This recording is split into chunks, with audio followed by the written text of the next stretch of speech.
Buenas noches, bienvenidos a Mesa de Opinión. Ya estamos en el último mes del año y hay que empezar a hacer balances. Y un balance ineludible es lo que está pasando en materia de acuerdo de paz.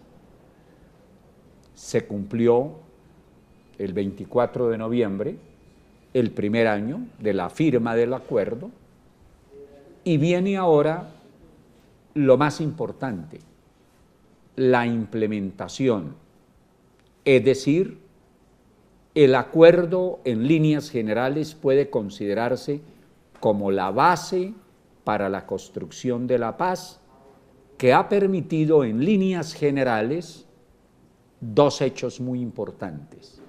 Uno, la dejación de las armas por parte de la guerrilla y su incorporación a la vida política, que para muchos no debiera ser así, pero que es prerequisito para la paz, porque se trataba de sacarlos del ejercicio de la política mediante las armas para que hagan la política sin ellas.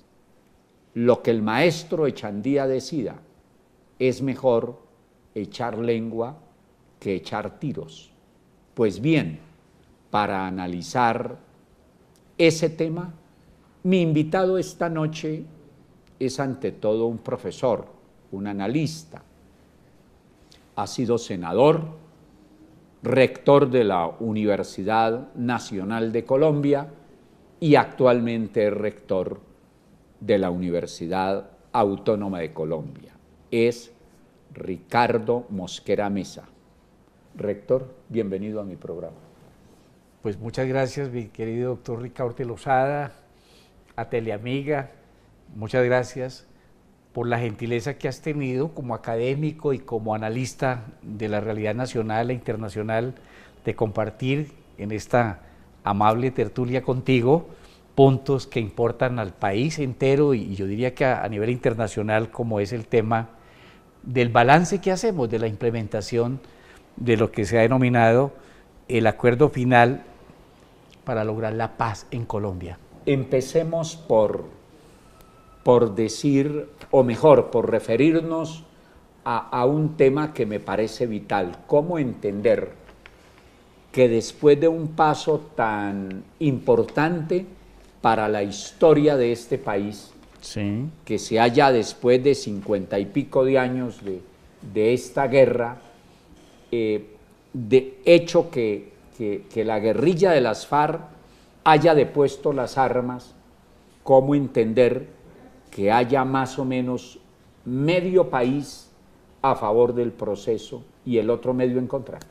En reciente foro, más bien un foro internacional con presencia de destacados juristas, mi querido doctor Ricaurte, que se hizo la semana que concluye en la Universidad Autónoma, con voceros tan importantes como esa Asociación Americana de Juristas, que la preside una puertorriqueña, delegados de varios países, de Argentina, de Brasil, de Centroamérica, El Salvador, por supuesto de México y de Cuba, entre otros, con especialistas colombianos, y se decía una cosa importantísima, yo mismo lo dije en la instalación: ¿quién entiende que la guerrilla más vieja de América Latina, más de medio siglo de existencia, por fin haya aceptado un acuerdo de paz que se trabajó en La Habana, por supuesto con delegados muy importantes de esa mesa de trabajo,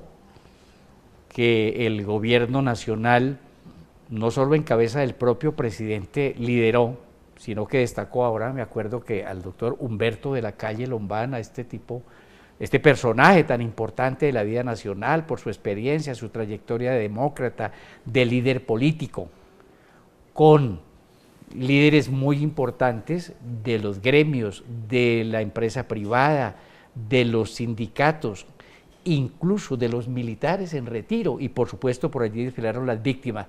Por primera vez se hace un acuerdo con dejación de armas comprobado por Naciones Unidas y disposición inmediata a transitar a la vida política sin armas, y en todas las experiencias internacionales se ha dicho, la sociedad civil es la que hastiada de la guerra le pide que lo hagan, que dejen las armas.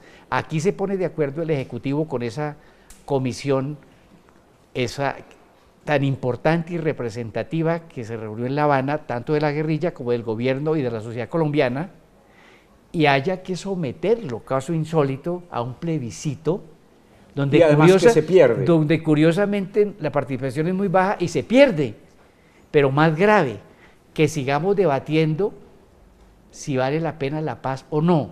Mi querido Ricaurte Lozada y queridos y amable audiencia, ¿quién entiende que en una sociedad tan convulsa, que a nivel global todo el mundo clama porque cese el terrorismo, que no haya más muertos, que el Estado Islámico no siga poniendo bombas y matando gente, que a nivel internacional cese la guerra de Oriente, y el único punto para mostrar en el balance que hacen las Naciones Unidas sea el proceso de paz de Colombia, que le ha permitido no solamente el tema del Nobel de la Paz para el presidente, precisamente por lo que encarna y lo que significa para la comunidad internacional, es que hasta el Papa ha venido a Colombia y ha dicho textual que no nos dejemos robar la alegría, y haya sectores todavía poniéndole palos a la rueda del proceso de paz. ¿Es que acaso la economía en términos económicos se ha dinamizado? Mi querido Ricaurte, yo soy economista y evaluaba en un seminario con mis compañeros, colegas de la Nacional, con la venia tuya, también de la Autónoma, pero y mirábamos el turismo se ha disparado porque ahora el país no está puesto en la lista roja de países con enormes dificultades por un secuestro, no se podía transitar porque podía ser objeto de cualquier situación de esta, pero además la economía en muertes físicas. ¿Es que acaso, y ahí están las estadísticas, dejar de matarnos entre nosotros, entre finalmente soldados, policías, campesinos, porque la gente que solo mira el problema de la violencia porque no lo ha vivido por televisión o porque le cuentan, naturalmente sus vivencias son distintas, y explica posturas, digámoslo con nombre propio, como sectores liderados por el Centro Democrático del expresidente Uribe, quien entiende, un expresidente de la República que estuvo en la presidencia, que buscó acuerdos con la guerrilla de las FARC, sectores incluso conservadores que saben los costos que ha pagado el país, no solo por la inseguridad para el inversionista, para el empresario, para el campesino, para la economía, la migración violenta campo-ciudad, cuánto le significa a las ciudades cinturones de miseria, de prostitución, de robo, de inseguridad, de todo eso. Hombre, ¿quién entiende que le pongan palos a la rueda? ¿Sabe qué se explica? ¿Sabe por qué se explica eso? Porque desgraciadamente en Colombia nos acostumbramos a el tema del pesimismo. Si algo se va a hacer y se hace, entonces comienzan las voces que dicen, no, pero ese vaso no está lleno, tal vez esa figura la usó el presidente, ese vaso está medio vacío, miremoslo cómo lo completamos para que esté completo, pero además, y más grave, ¿por qué no deponer los egos, hasta las envidias, por qué no decirlo, el egoísmo, y dejar que la campaña política transite con propuestas programáticas para la inclusión social y no para continuar la guerra? Mira, no será por una elemental razón, porque es que hacer la guerra es muy fácil, construir la paz es muy difícil y requiere muchas condiciones. Dijéramos que construir la paz implica realmente acabar con las causas que generaron la guerra. Así es. Y las causas que generaron la guerra son de muchas aristas, de muchas condiciones. Entonces, antes se habían hecho 6 o 7 intentos para hacer la paz con esta guerrilla, todos fracasados. ¿Por qué no se habían hecho, por qué no había sido posible concretar la paz en alguno de esos anteriores intentos. Yo lo sintetizo, mi querido Ricardo, en que no se le había ofrecido a la guerrilla nada sino bala. Así es. En esta oportunidad se cedió algo y eso fue lo que hizo posible el acuerdo, y esa cesión que se hizo le parece una exageración a los sectores del establecimiento tradicional que, como usted decía, representa bien una persona como el señor expresidente Uribe. ¿No le parece que ahí puede estar el centro del problema y que se han cometido, por supuesto, en todo proceso humano hay errores, y uno de ellos es que no se ha preparado al país, no se ha hecho la suficiente pedagogía para la paz?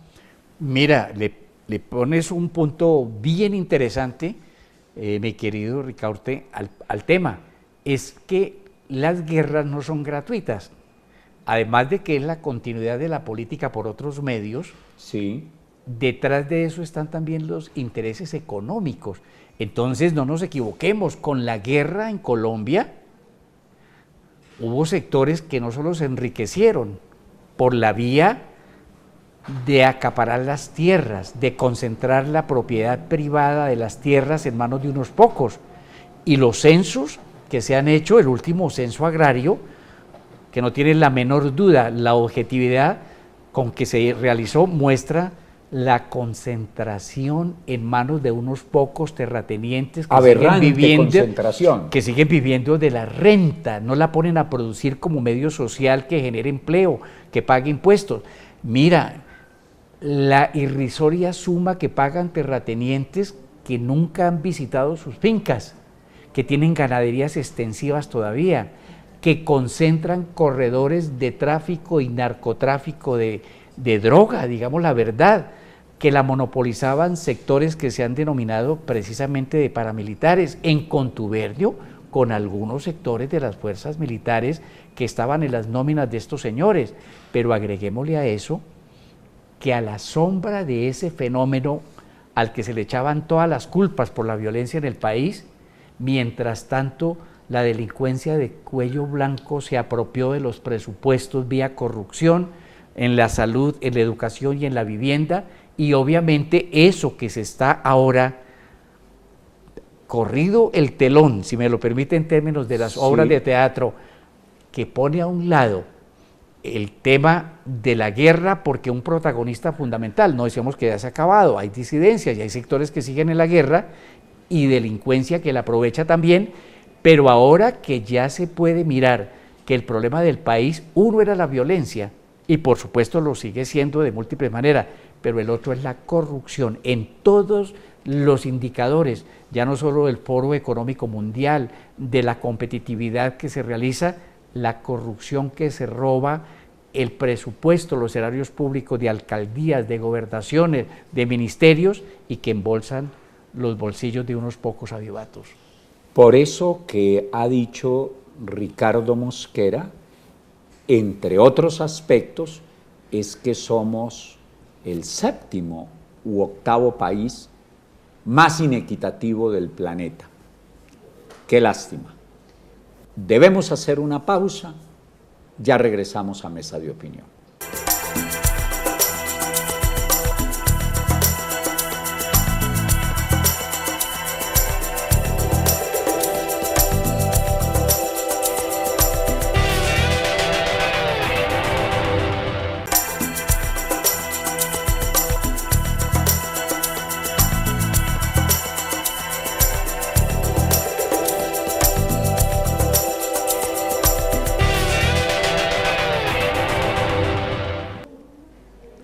Regresamos a Mesa de Opinión.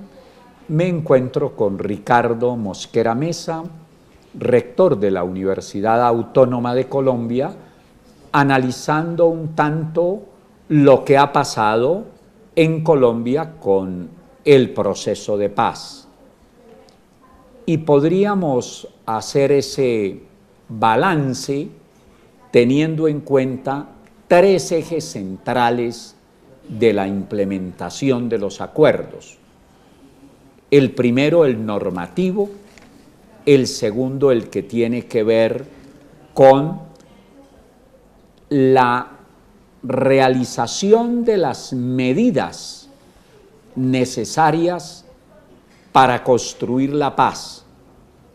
Y en eso tiene el ingrediente territorial un factor muy importante, porque la paz se pactó entre el Estado central y la guerrilla, pero su construcción tiene que hacerse en los municipios y departamentos.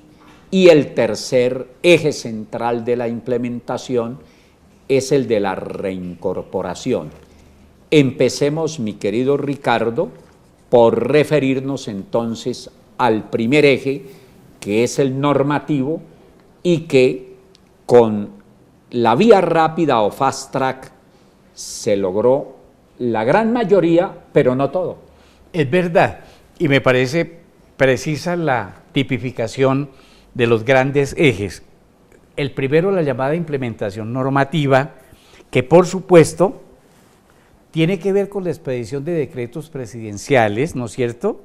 Y en el Congreso, por supuesto, leyes, que aquí se aprobó una vía fast track, por decir la vía rápida, y obviamente hay problemas para la aprobación, en primer lugar, porque allí se mueven, por lo que acabamos de decir, hablamos de las leyes, por ejemplo, en el Congreso, pues distintos sectores políticos que representan también intereses políticos distintos, y como estamos en una etapa preelectoral, si es que ya no electoral, el tema de las lealtades políticas a la llamada unidad nacional que aprobó, que apoyó al presidente, al Ejecutivo en esta tan extraordinaria e importante decisión, comienzan a correrse. Sin embargo, a mí me parece que la ley estatutaria de la Jurisdicción Especial para la Paz, con todos los sinsabores, y ya hemos escuchado, creo que pasa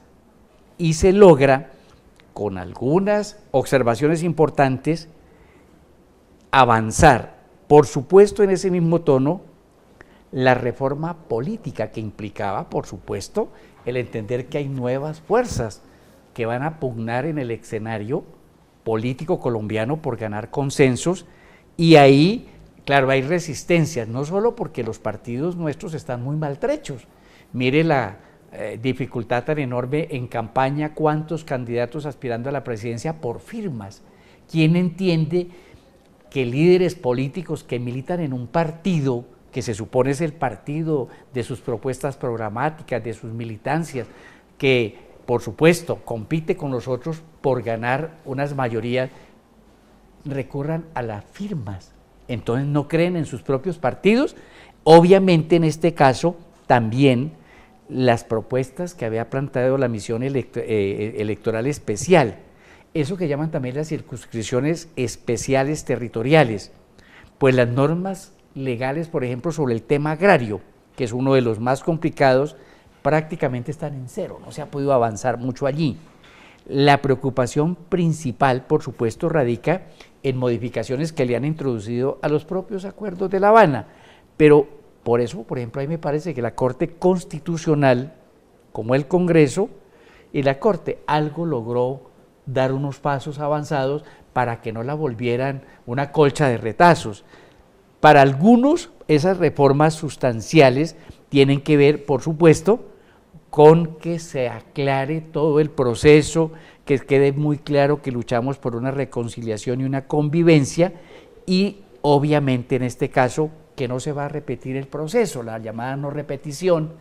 Y a mí me parece que ahí yo comparto un poco con el presidente, con algunos analistas, el solo avance en esta llamada JEP, la Justicia Especial para la Paz, hemos dado un salto largo, y me parece que las últimas noticias muestran que ya están en conciliación entre Senado y Cámara para que sea un hecho esa posibilidad.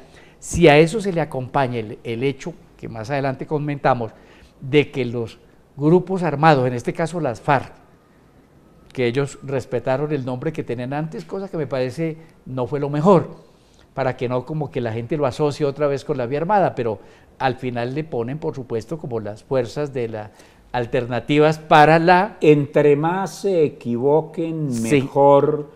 mejor para la democracia colombiana, Sí. porque ya lo importante es no darles motivo para que se arrepientan. Correcto. Y ya los tenemos bajo el marco democrático, porque quienes somos amigos, como tú y yo, del proceso de paz, no es que estemos invitando a apoyar a quienes tanto daño le hicieron al país, sino que estamos invitando es a que el país sea capaz de construir la paz, y para construir la paz había que desarmarlos, y para construir la paz había que o hay que darles participación política, que es lo que algunos sectores, permítanme llamarlos recalcitrantes, no han entendido. Completamente de acuerdo contigo.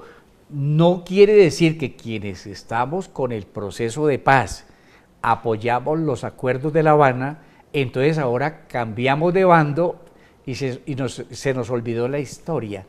Eso quiere decir que queremos luchar en un terreno como es el terreno propio de las sociedades civilizadas y de la democracia, como tú lo decías muy bien, no en el terreno de las balas y de las armas, de los argumentos de fuerza, que declaran que el adversario es un enemigo al que hay que eliminar. No, estamos discutiendo en términos democráticos que el contradictor, el que tiene ideas distintas a nosotros, y él nos convence o nosotros de que la razón para que haya igualdad es redistribuyendo las tierras en Colombia, para que haya mejores ingresos, dando mejores salarios y por supuesto creando empleos, para que todos esos sectores de la economía informal ingresen al aparato productivo. Y por fin, mi querido Ricaurte, que la sociedad también transite en términos civilizados para la inclusión social y dirimir sus contradicciones. El solo hecho de que se distribuyan gratuitamente 3 millones de hectáreas es muy chiquito frente a lo que en materia de redistribución se requiere en Colombia. Así es. Y esa distribución gratuita de 3 millones de hectáreas de ninguna manera afecta como debiera afectar la inequitativa, exagerada, inequitativa distribución de la tierra que existe en Colombia, porque ellas salen fundamentalmente de los baldíos, así es, de las tierras que se les han quitado a quienes las han poseído y se han hecho a ellas de manera ilícita, pero la estructura de la tenencia de la tierra en Colombia como tal no se va a ver afectada con esos 3 millones ni con los 7 millones de hectáreas de la formalización, ¿no le parece? Completamente de acuerdo. No se trata de que entonces, como los que trabajan con la mentira y la desinformación, entonces el país se va a volver, se habla de que el castrochavismo y que como Cuba o como Venezuela, eso es mentira. Es más, está absolutamente dicho y escrito, aquí no se está afectando la propiedad privada, lo que se está afectando es la concentración de las tierras, como se decía por allá desde el 1936 en la etapa del viejo López, Pumarejo. La tierra como medio de poderío social y de señoría. Debe ser y entonces para quien la trabaja. La tierra debe ser para quien la trabaja y además que genere, por supuesto, empleos, que pague impuestos y que redistribuya el excedente económico. Así el campo también se pacifica, porque cuando la gente tiene algo que perder, más que su miseria y su enfermedad, va a tener que defender una democracia. A mí me parece que ese es el gran logro con el proceso de restitución de tierras, muchas de las cuales fueron abandonadas precisamente por el fenómeno de la violencia, y eso fue aprovechado por los latifundistas, por los terratenientes y por los narcotraficantes para hacer de este país un país inviable que tanto se ha discutido. Quería transitar a la economía de la coca, a la economía, por supuesto, de las drogas ilícitas que mantienen otros carteles, además de orden internacional, haciendo el campo no viable para los cultivos de pan coger y en cambio viable para los cultivos ilícitos. Es que no es fácil entender este asunto por muchas razones, pero fundamentalmente por uno, porque es que como la guerra lo afecta todo, la construcción de la paz entonces es un aspecto transversal que tiene que ver con todos los factores de la vida de este país. En tales condiciones, preparar al país para ello no es fácil y no se ha hecho la suficiente pedagogía para la paz. Por eso le propongo, mi querido rector, que volvamos al punto 1 que mencionamos, y es el de la implementación normativa. ¿Para qué? Para que nuestros televidentes se den cuenta que hasta aquí se ha hecho un proceso bien importante y se ha avanzado mucho más de lo que corrientemente nos imaginamos. Primero, como tú lo advertías al comienzo, se han hecho unas reformas constitucionales que algunas tienen sus inconvenientes hacia adelante, sí, porque descuartizan la Constitución. Se trata de una nueva institucionalidad en muchos campos y por eso gentes interesadas como quien habla propusimos en su oportunidad y seguimos insistiendo en la Asamblea Constituyente, porque en eso la oposición puede tener cierta razón en el sentido de que se hizo una constituyente en la práctica en la que participó solamente el Estado y la guerrilla y no el pueblo, pero mediante el mecanismo que se adoptó, pues me parece a mí que no había otra posibilidad. De acuerdo. El paso extraordinario que se dio de pactar con el, entre comillas, con el enemigo, porque es que ¿con quiénes eran los enemigos? Eran los enemigos, pactar nuevas reglas del juego, precisamente las de dejar las balas, dejar las armas, dejar los argumentos de fuerza por los argumentos de la razón, y que siempre esté de por medio el interés colectivo y mayoritario de una sociedad. Por eso sí, yo creo que las normas, y de hecho en La Habana no se legisló, pese a la gran representatividad que tuvo la Mesa de La Habana, incluso por parte de las víctimas que también dejaron escuchar su voz, pero pues era imposible, entre otras cosas en el exterior, garantizar que todos opinaran y se pudieran manifestar. Me parece que un mecanismo que refrende finalmente estos acuerdos pasa porque la estructura, desde el punto de vista de las normas, de las leyes, de los decretos, de las formas como vamos a interpretar estos principios, obviamente tienen que seguir en construcción y deben ganar los más amplios consensos para que nadie sienta que lo están asaltando o que están legislando a sus espaldas. Y el otro tema central en el campo normativo, entre los tantos, es no solamente la ley de amnistía, sí, sino el acto legislativo que le aumenta un título a la Constitución para crear el sistema integral de verdad, justicia, reparación y no repetición. Ese es de la mayor importancia. ¿Por qué? Digámoslo en estos términos, mi querido Ricardo, es que entre Ricaurte y Ricardo no hay grandes diferencias.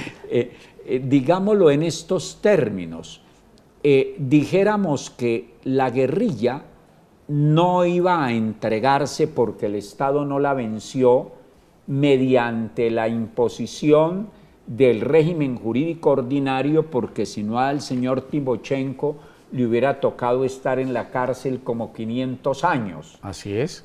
Entonces, ellos pactaron porque se llegó a un acuerdo en que va a haber justicia, pero justicia para la paz, y entonces se llama una justicia transicional. Así es. A través de la cual entonces se ponen de acuerdo en que va a haber medidas restrictivas de la libertad, pero no medidas que coarten la libertad, penas de presidio, de prisión, nada de eso. Y eso es lo que incomoda a muchos y también incomoda a los que somos amigos de la paz, pero entendemos que había que hacerlo, ¿no le parece? Eso se sintetiza y perfecto, Ricaurte. El punto ahí es clarísimo. Es que ni el Estado venció a la guerrilla, ni la guerrilla tenía capacidad de tomarse el poder. Entonces hay un acuerdo para dejar las formas de violencia armada. Porque si no hubiera sido de esa manera, ¿qué habría pasado? Pues la continuación. Pues seguíamos en la guerra. Como se ha dicho, ningún jefe de guerrilla, ningún líder, que de todas maneras tienen su liderazgo sobre sus grupos, sobre los cuales ejercen control y dirección, nadie entrega las armas para que lo metan a la cárcel, lo han dicho textualmente. En todos los procesos lo que se ha buscado es que haya la verdad, la reparación, y hasta que cuando se trata de delitos atroces, o eso que llaman de lesa humanidad, esos que los han cometido van a tener sus penas. Y por eso la Justicia Especial para la Paz, con unos magistrados de probada ética y trayectoria profesional, van a establecer unas penas. Ahora, lo nuevo es que quienes, bajo la condición de la rebeldía y de la insurgencia, de manera sincera, no solamente acatan el nuevo ordenamiento legal,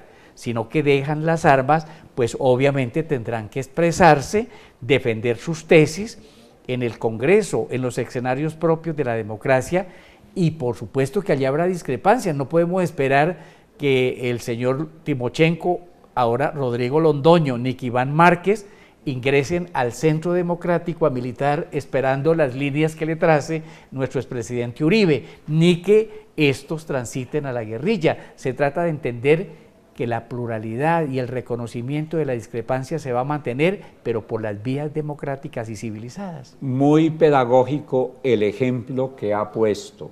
Hacemos otra pausa, ya regresamos.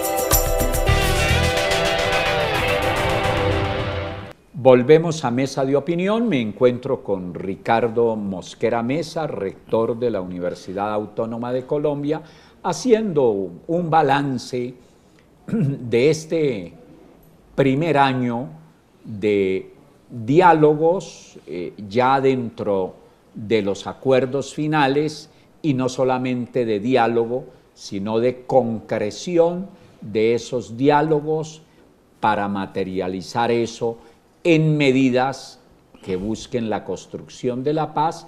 Y dentro de ese proceso, el hecho que más ha preocupado es el de la Jurisdicción Especial para la Paz, por las razones que ya habíamos dicho anteriormente. Pues bien, en ese campo, sintéticamente digamos que pasaron dos cosas. Una, que se expidió un acto legislativo al que ya habíamos hecho referencia, estableciendo el sistema integral de verdad, justicia y reparación, y el otro, que se expide una ley estatutaria para reglamentar esa reforma constitucional. Son 5 los ejes de ese sistema integral, pero el que más ha causado preocupación es el de la Jurisdicción Especial para la Paz. ¿A qué le atribuye eso esencialmente? Yo creo que hay varias razones que salen muy fácilmente si uno lo mira de manera desapasionada.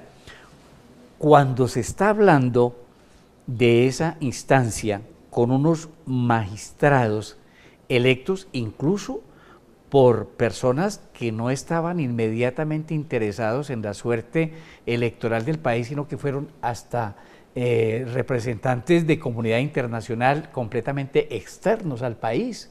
Por aquí estuvo Pepe Mujica, que me acuerde. Sí. Estuvo por acá Felipe González, líderes muy conocidos y muy connotados por su ejercicio de un liderazgo político en sus países y con un reconocimiento internacional.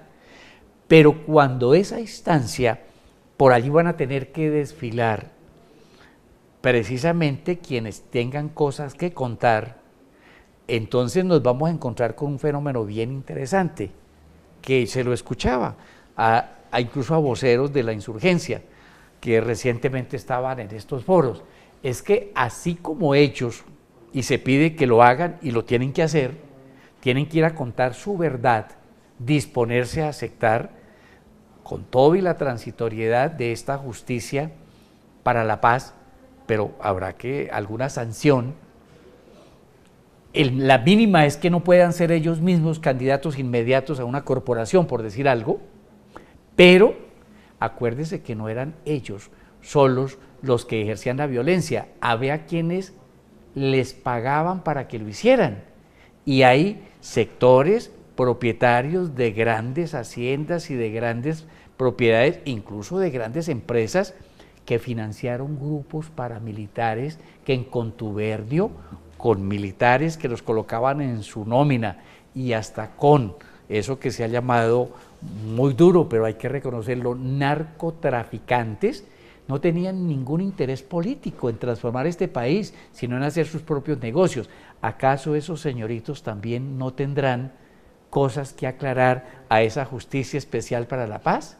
Y mire, a resaltar, rector, un hecho. Finalmente, la Jurisdicción Especial para la Paz se le va a aplicar a los exguerrilleros, claro, y a los miembros de las fuerzas militares también. Y lo que han dicho, que eso es absurdo con ellos, pues es altamente positivo para ellos, claro, porque entran con las mismas ventajas, claro, que se les dan a los exguerrilleros y que no tendrían en la jurisdicción ordinaria. De acuerdo. Y otro factor que es muy importante, que ya los agentes del Estado no van a estar sujetos a la jurisdicción especial, como tampoco los particulares, porque la tesis de los enemigos del proceso era que se iba a terminar dándole gabelas a la guerrilla, haciendo que pudieran meter en la jurisdicción especial a los 48 millones de colombianos. La última pausa, ya regresamos a Mesa de Opinión.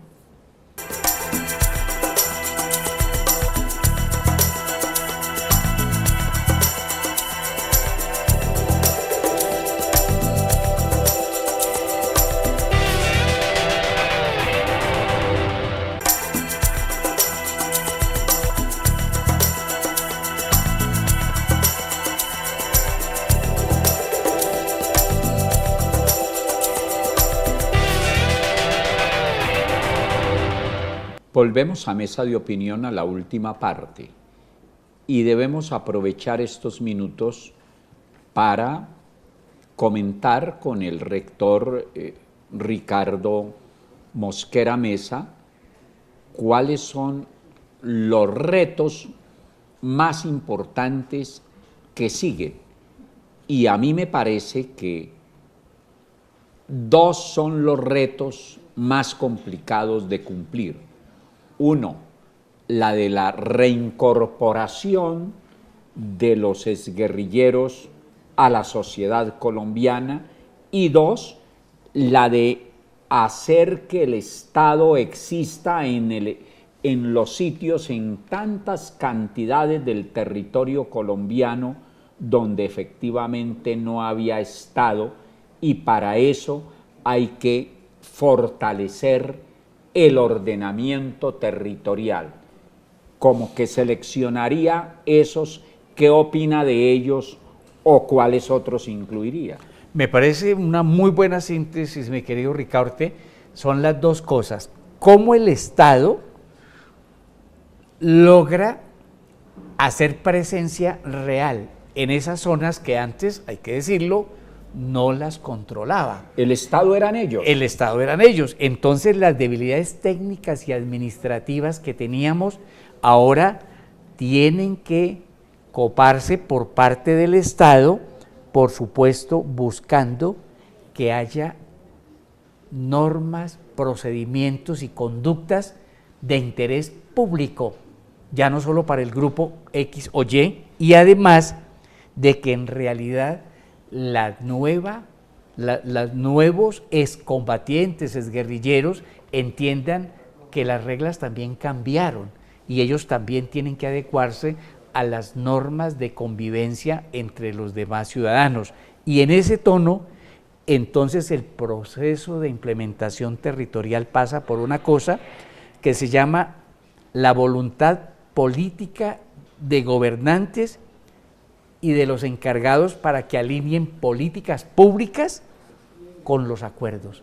Y por la otra parte, que la sociedad civil se comprometa también, porque contrario a lo que se ha dicho, este no es el acuerdo ni la paz de Santos. Santos termina su periodo ahora, ni es el acuerdo de Uribe o el desacuerdo de Uribe. No nos equivoquemos, es el acuerdo de los 48 millones, doctor Ricaurte, como muy bien lo dijiste, que queremos una sociedad distinta, que se transite por las normas modernas de la convivencia, que aprenda a resolver problemas socioeconómicos buscando las mejores alternativas para una nueva sociedad. Y eso quiere decir construir un tejido social que sea capaz de reincorporar a los nuevos, pero los nuevos reincorporarse a la sociedad buscando, aunque marchemos por un periodo separados, golpear juntos la miseria, la pobreza, el desempleo, la corrupción, para hablar de algunos, y transitemos a una sociedad moderna, como es la que queremos todos los colombianos, no solo para nosotros, Ricaurte, que de pronto ya no la vemos total como quisiéramos, pero para nuestros hijos y nuestros nietos, es decir, para las próximas generaciones. Para que terminemos entendiendo, mi querido rector, que por encima de todos los aspectos esenciales de la vida en sociedad y del Estado está la vida, la convivencia, y que ese es uno de sus fines primordiales. Si aseguramos eso, somos capaces de realizarnos, porque sin ese derecho fundamental, ¿para qué los restantes? Y el país todavía no ha entendido eso. ¿Cómo hacer para que lo entienda? Tenemos que hacer un esfuerzo muy grande de pedagogía política. Disculpen que use un recurso propio de la academia. ¿Qué es la pedagogía política?